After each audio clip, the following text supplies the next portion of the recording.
Akala mo simpleng tanim-tanim lang sa Roblox? Pwes, ito ang game na di mo namalayang 3 oras ka nang nakaupo.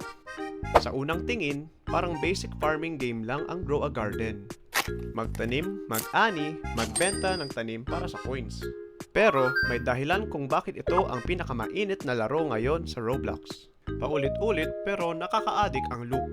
Tanim, hintay, ani, upgrade. Pero ito ang twist.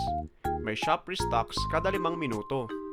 At may mga limited time event kung saan pwede kang makakuha ng malalakas na plant mutations.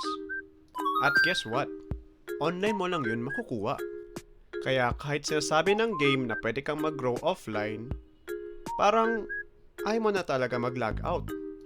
Tuloy-tuloy ang silip. Nag-mutate na ba ang halaman ko? Ano ba bago sa shop? May bagong gear? Pet? Seed?